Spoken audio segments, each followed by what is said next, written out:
There's so much. Why? What difference does it make? And it reminds me of the story of the little girl on the beach who was throwing starfish back into the ocean. And so the grown-up looked up and down the beach and saw thousands of starfish that had washed up. And said, yeah, but there are thousands of starfish. There are so many. You can't throw them all back into the ocean. What difference does it make?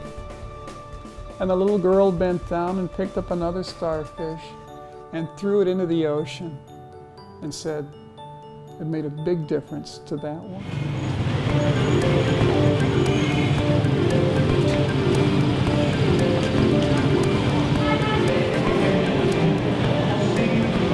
When he got into the boat, all became calm, and they said, really, this is the Son of God. I really felt called to be among the poor and to see what, first of all, what kind of spiritual aid I could bring them, but also with friends and knowledge of how things work in the United States, to see maybe we can build a bridge, something I'd seen in Guatemala and some other places, where people who do have that 20% who have enjoyed the resources, the 80% of the resources, would be able to share their talents and gifts and resources with those who just have not had the same opportunity. So that kind of bridge together with the message of life and salvation and forgiveness is really what I wanted to bring. And so as the airplane was kind of circling to land, I saw these poor neighborhoods, these shacks, you know, with bamboo poles and mud walls or grass walls. And I said, yes, this is the kind of poverty I'd like to reach out to and see how to learn from these people as I'd learned in Mexico, but also to see if I have something to offer them and really enhance their lives.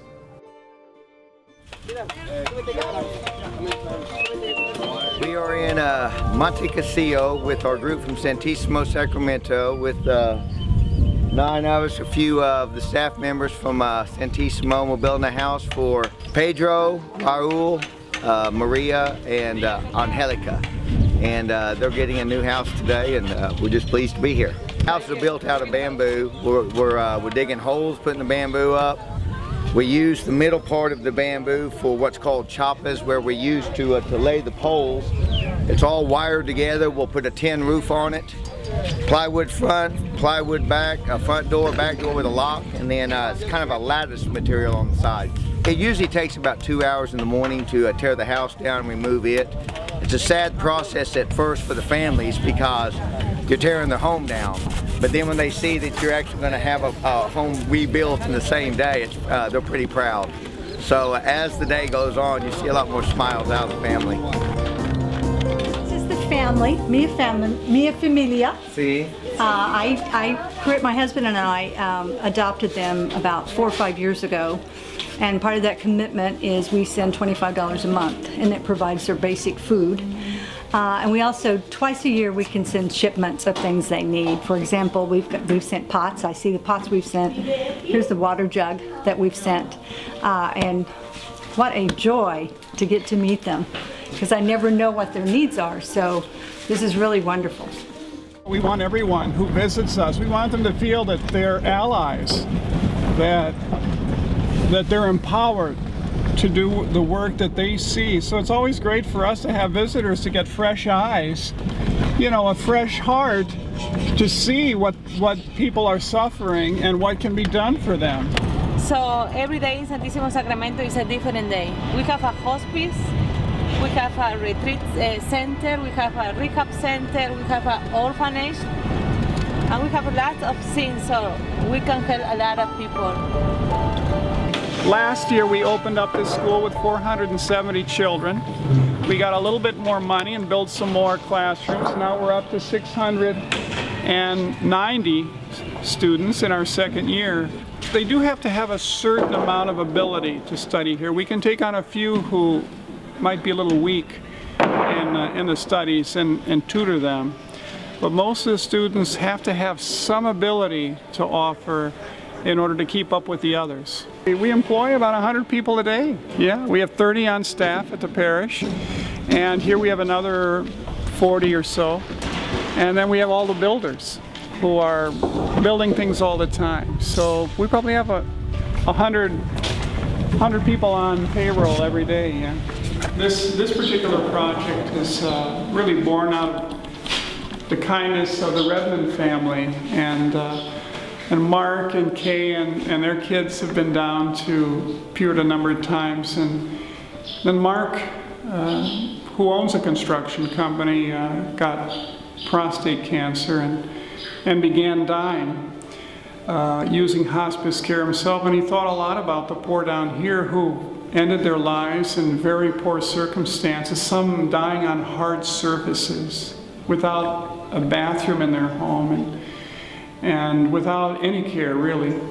So he wanted to help, and as he died, his friends gathered together funds with him and had this hospice built. And so we have room for 14 patients. We have 24-hour nursing care. And we opened this 4 years ago. About 30 patients have died here since then. And we've just been able to offer families an alternative. And some are indigent, they have no family, and so they've been able to come here too.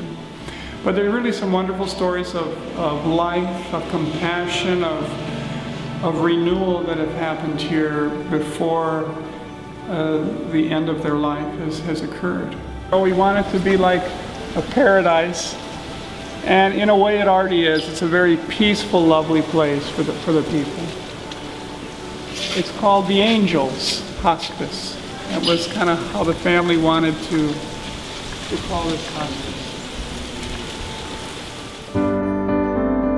We have built this refuge center. So this is really a home for a refuge for women and children who are suffering domestic violence or just don't have a place to stay. And together with our lawyers, they're able to resolve their situations. We either will build them a house like you were doing this morning, and they'll be able to move into that, or eventually reconcile or find a different family environment to live in. So these are the girls that came from the orphanage and are studying now.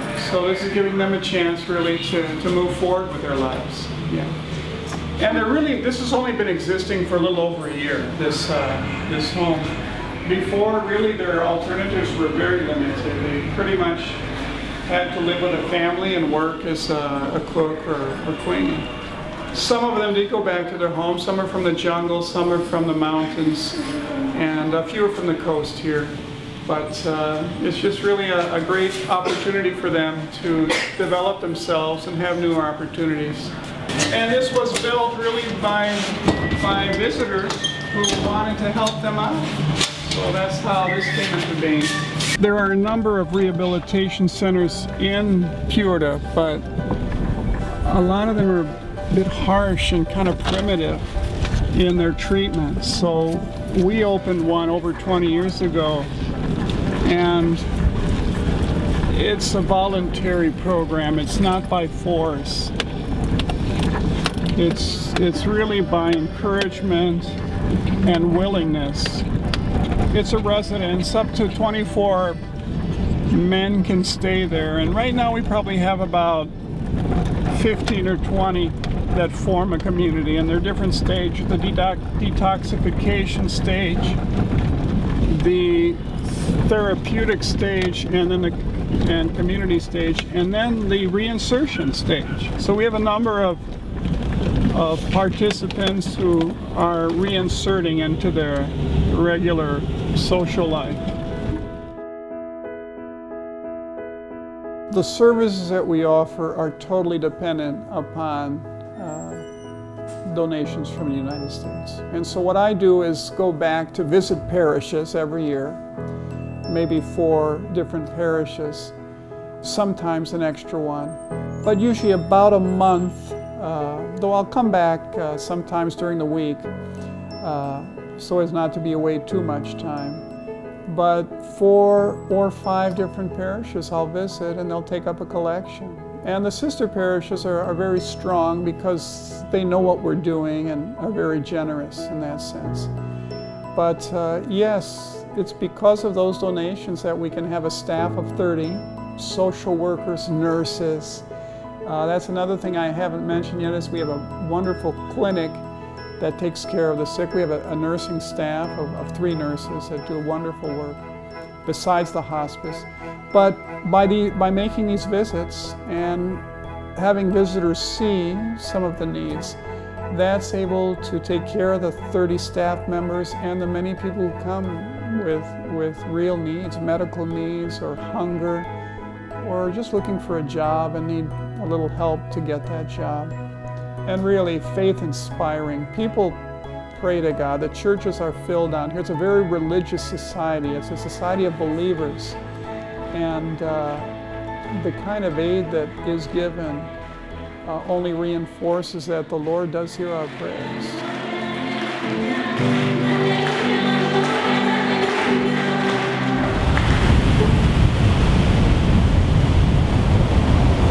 And she bent over and picked up the little starfish and threw it into the ocean. She said it made a big difference to that one. So yes, there is a lot of poverty, and we won't be able to take care of everybody, but we can take care of this one here and that. And that's kind of how, really we learned that from Mother Teresa of Calcutta. She was in the midst of all kinds of poverty, and would just start with this one, who was dying on the street right now, and would pick that one up and take it in and care for that person. And so that's really how we are. Whoever we see, whoever we meet, we see what we can do in their circumstances. And sometimes there aren't easy answers. The circumstances are so complicated and difficult. We just have to pray, do what we can, but the solution is not forthcoming. It may require a long time for a solution to develop. But nevertheless, there we are. At least they're not alone. And I think that's a big part of it, is people knowing that they're not alone in their suffering. That we're here. We may not be able to solve